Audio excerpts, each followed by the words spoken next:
But one day, the future couple Future them. has to, yeah, the Future future Ted will come. future Ted's going to show up and he's going to say, did you set aside enough money for me? Because I can't work. And if any of you have ever owed money to somebody or had somebody owe money to you and you have to have the uncomfortable conversation about the fact there's nobody to pay the money, there's no money to pay the debt. That's what it'll be like getting up to age 65 and not having enough.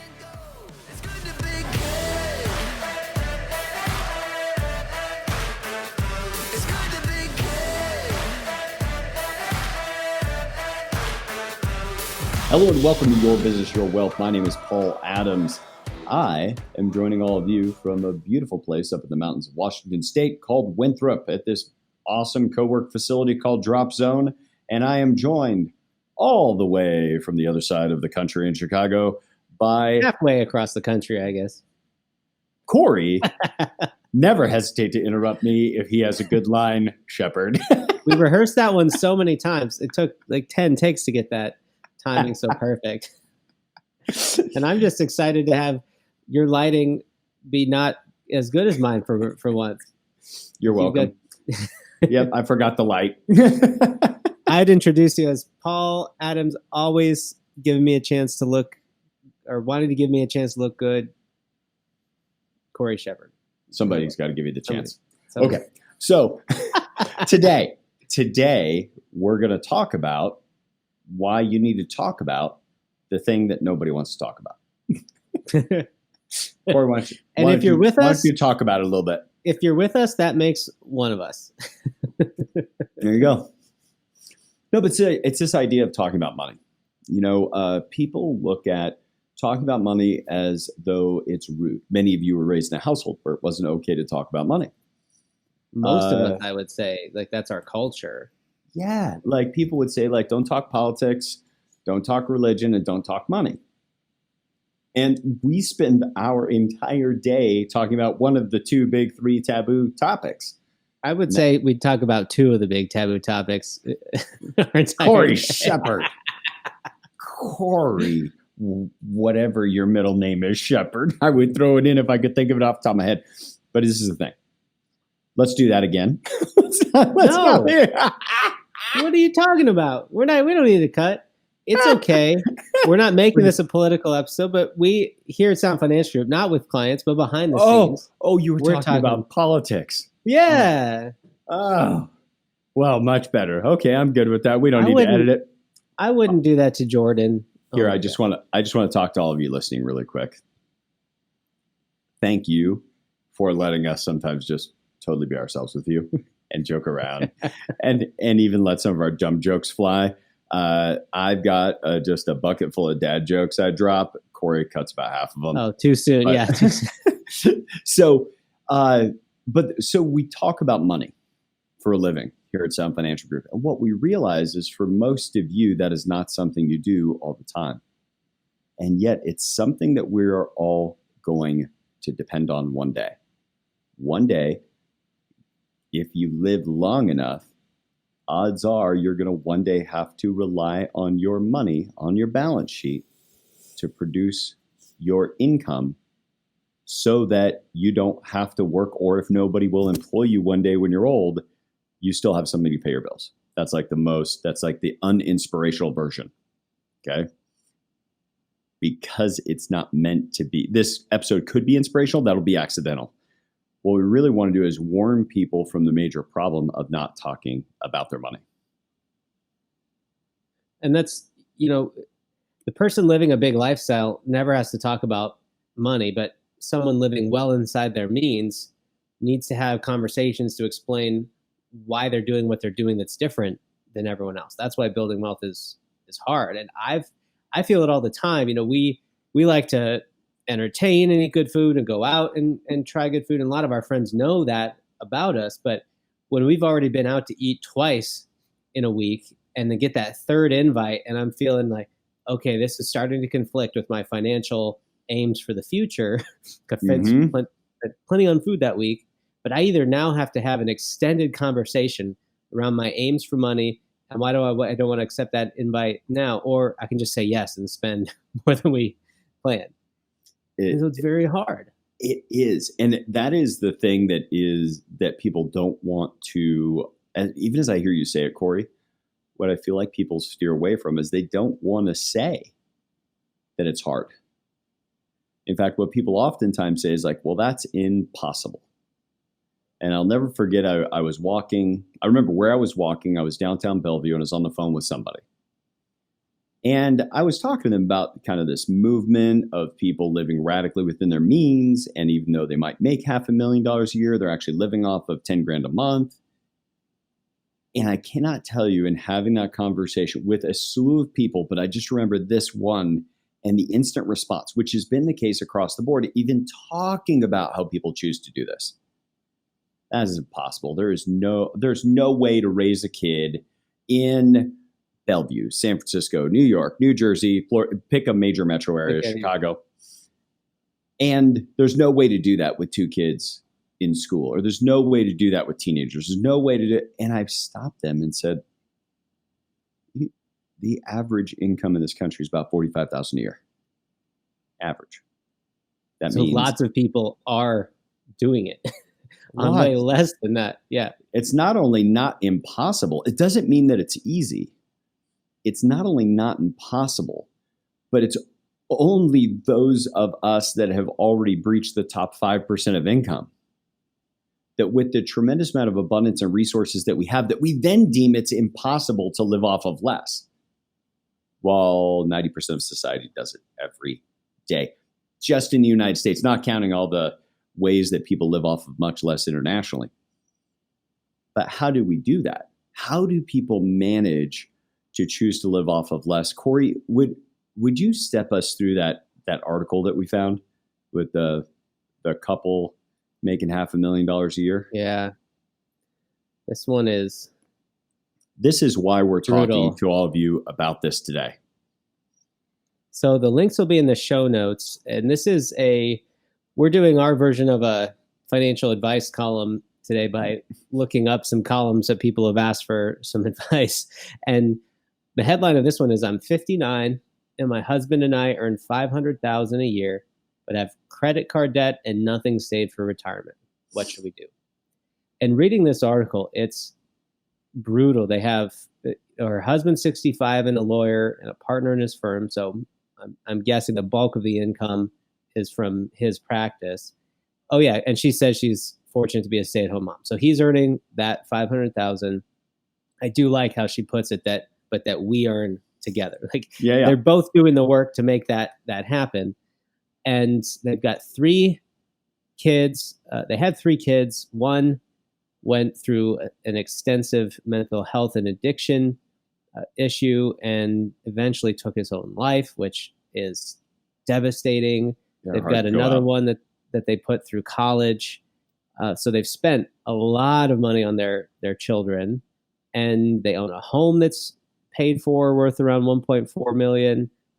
And they don't know what to do. They say, I'm mortified to speak to a financial advisor. Any advice? Because they've been making that $500,000 a year. I'm assuming that they have the nice house. They probably have some other nice toys as well. Everything on the outside is showing amazing results, and no one is asking them about what they're doing. They're just enjoying what they're doing. No one's forcing them to talk about money. And I think that's a big part of the problem. It is. And much as you mentioned, kind of the outside of that situation looks really good. Like, I know their kids have gone through some stuff, but they sent them to really good colleges. I know that they were able to really help their son out a lot before he passed. This is how this person's lifestyle may occur to their neighbors or their good friends. Because what you can be rest assured about is they're not talking about their money with people. Because as an example, if you were just talking about, in your mid 50s, like, hey, we have nothing in retirement, we make $500,000 a year, somebody would say, you should change something. So we know they're not talking about it, because just talking about that would have had you accidentally set aside 6 figures. And because over a decade. And not only are they not setting aside close to 6 figures, they're also spending more than $500,000 a year if they're building up that credit card debt. Mm-hmm. Plus, they may have some student loans or other financing would be my guess. But yeah, clearly There they're just not. isn't money set aside and saved. And so this is the message for all of you that are already clients of Sound Financial Group that I really have you think about here. These people looked great on the outside for years. People have been friends with them 15, 20 years. For all we know, given where the article later says they live, one of their friends could already be a client of our firm. And when we talk about, hey, who are the people in your world that should at least have a chance to hear this? Almost every time we have that conversation with a client, they will say, well, so-and-so has it all handled. They've got it all handled. They've got a couple nice cars in the driveway. They've got a beautiful home. They take some great vacations. I know they're able to help their kids out a lot. I'm sure they've got it all handled. He's a successful attorney. And each time I hear that, you know what I think about? This person's balance sheet. Now, not knowing this person, not having had this article in front of me at the time, but the awareness of, yeah, everybody probably thinks they look good. And that has nothing at all to do with whether or not they're going to be able to build definite financial independence to fund a work optional lifestyle. Now, we're going to go to break here in a moment, but what we're going to talk about when we come back from break is what are the things you should be talking about with money that facilitates wealth building? And how do you introduce that talking about money to people who've never heard you talk about money before? We'll be back right after this. Paul Adams here at Sound Financial Group. Are you curious what you can accomplish with our help? You're here enjoying the show. Our philosophy is helping you increase your effectiveness with money, and now we have a way to help you take another step on your financial journey. We have designed a financial inquiry call for you and the thousands of other listeners of Your Business, Your Wealth. This is a complimentary 15-minute conversation where one of our team members will ask you some key questions, understand your concerns, and if appropriate, schedule a time for further conversation with an advisor. If you look at the episode description, you'll see a link to schedule a call at a time that's least invasive for you. And even if now's not the right time for us to work together, we'll point you toward resources to help you in your financial journey.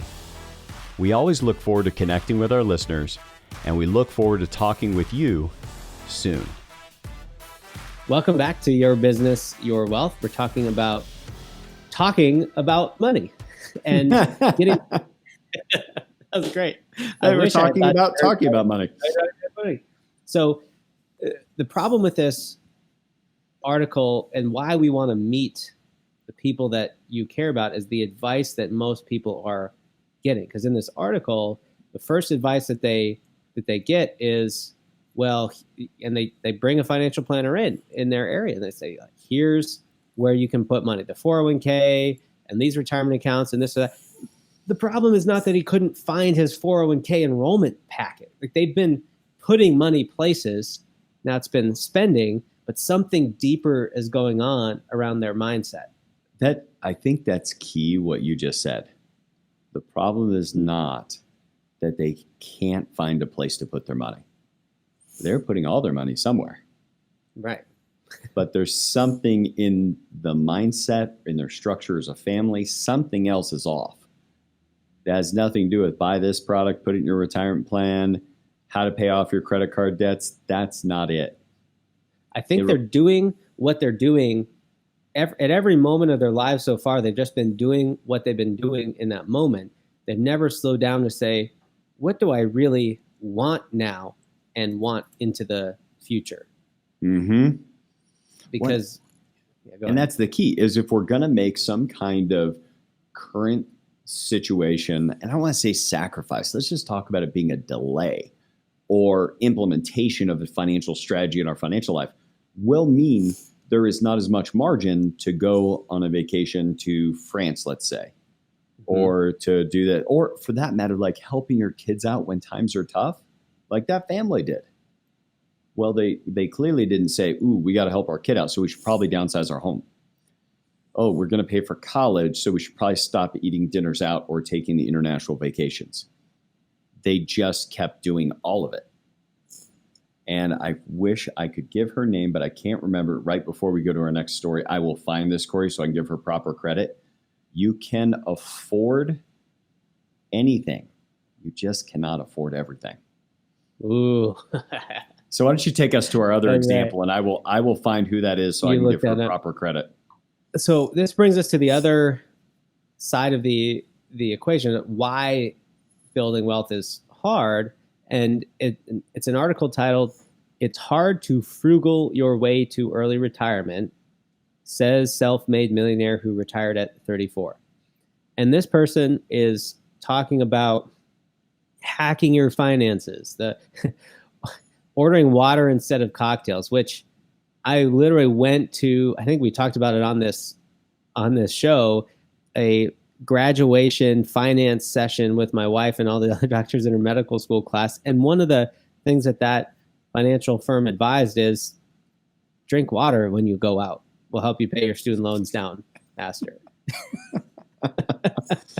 I'm not saying it won't. Like, I'm not, yeah, that's, the math is sound, I guess, but what he's talking about, and this relates to the, he also, I love this line, eating 69-cent ramen and skimping on $8 avocado toast isn't a bad idea if you're a broke college student. Once you've graduated and hit your 30s, however, it's hard to frugal your way to early retirement. And because the reality is 69 cents versus $8, even if that's 3-4 times a week, doesn't add up to a life-changing amount. A couple $100 a month isn't a life-changing amount, and that's why the latte factor was big in the late 90s, early 2000s. It's not really a winning strategy at this higher income level. Once you're above 5% income, the latte factor doesn't matter. Yes, if your income's $40,000 a year or $20,000 a year, then that is a significant percentage. Well, and I want to lovingly disagree with you here just a little bit.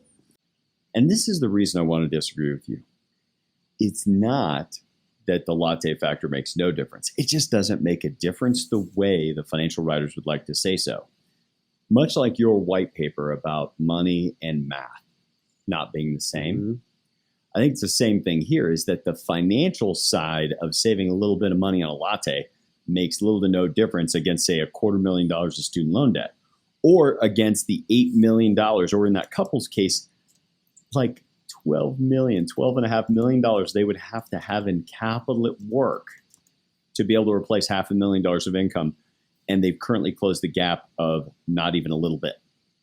That, you're the right. latte makes no difference. Where it makes a difference is the skill. Because if I can just drive past Starbucks, even though I have the desire for it, and say, I'm going to go ahead and make one at home today. Not every day, but today I'm going to resist and do that, because that then gives me the fortitude to then say, I'm not going to go get the newest car.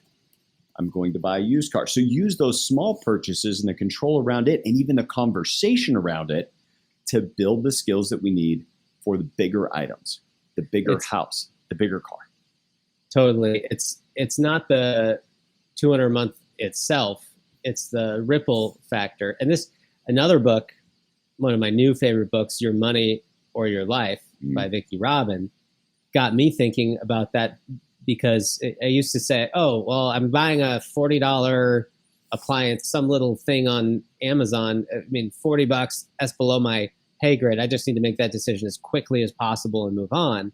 Except then I'm speeding up the rate at which I make $40 and under decisions, or $100 and under decisions, and that compounds. If I actually stop and force, if my new rule is I have to do a ton of research before I buy a thing like that and figure out the best one that I'm going to love the most, I'll be happier with the purchase, but more importantly, it slows me down from buying things.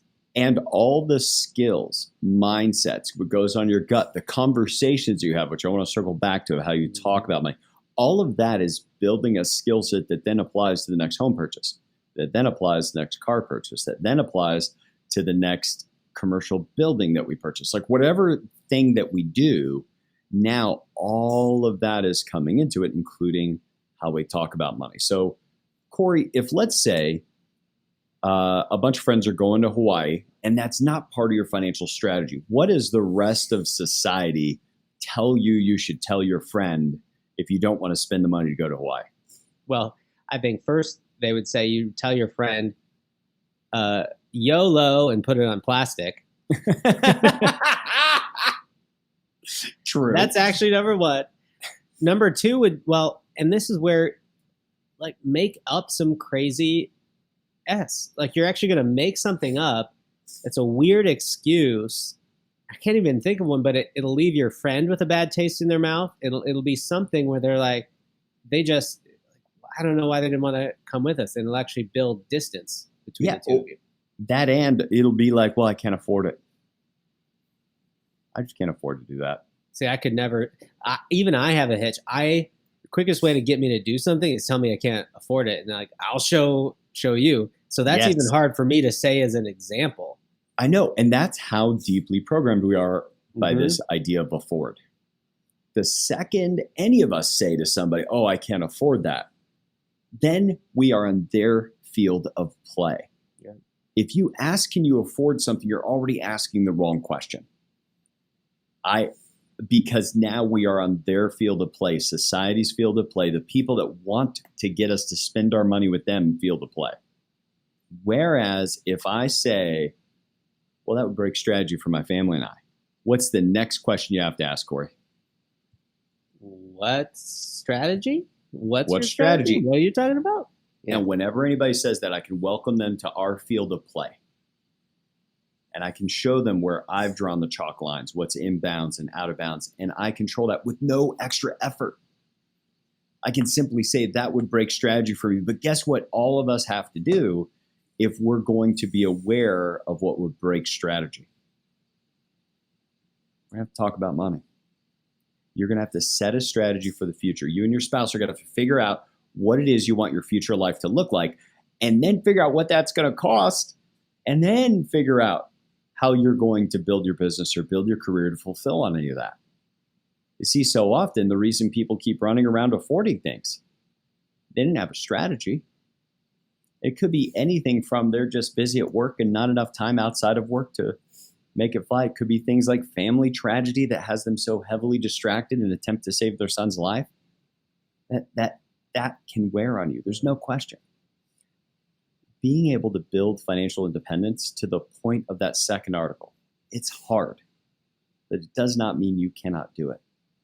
But it does mean that you set a strategy and figure out what you want out of your future life, and that you're going to have to start talking about what that is with the people that you most care about, and you're going to have to start taking some actions.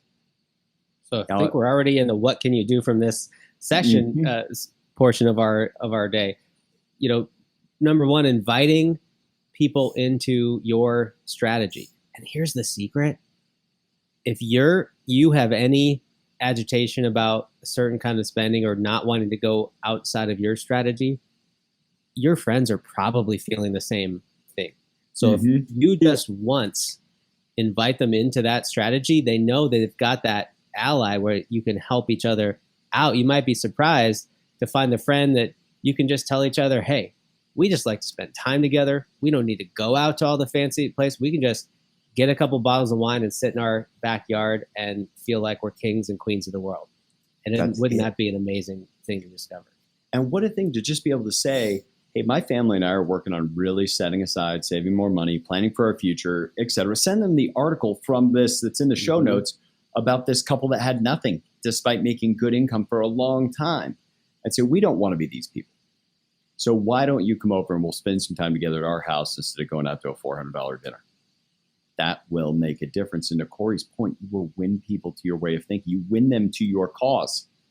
Instead of we keep running around playing society's game. And in the case of that attorney and his wife, these are certainly not stupid people. They've just been distracted. And distraction will thwart strategy. Yeah. I was just thinking that those friends that you love so much that you can just sit in the backyard with a couple $12 bottles of wine and enjoy it. When it is time to go out to those $400 dinners, who do you think you want to go with? Probably those same people. And if they've been doing the same thing, they'll have the ability to do it. And then this is the last thing, why we want to encourage all of you to talk about money. That is because the people you most care about right now, you don't want to not be able to be with you for the rest of your life. Many of you are in that stage right now where you're building a business, you're building a career, you have a family, you're growing that family with other people who you care a great deal about. We all have the time lost with the people we spent time in college with. Maybe 4 very intense and emotional years. And then we part ways. And you maybe see them 10 years later. And it's like, man, I wish we were in similar circumstances or lived near each other in the country so that we could spend more time together because I just really miss them. That will happen again to everybody listening in some way. You'll spend 40 years building your career, growing your family, going through tragedies with some of your closest friends, sometimes theirs and sometimes yours. And then you're going to step off into old age. You've been doing things like listening to this podcast. And you're going to get ready to step off in old age and you're going to invite your friends like, hey, you want to come to Hawaii? We're going to celebrate our retirement by just taking a month, starting our retirement in Hawaii.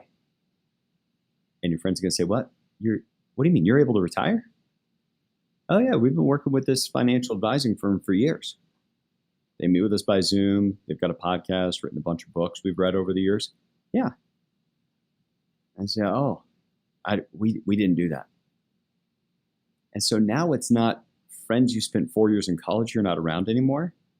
These are the people you did life with for decades that now you can't spend time around anymore because they can't afford to be where you are.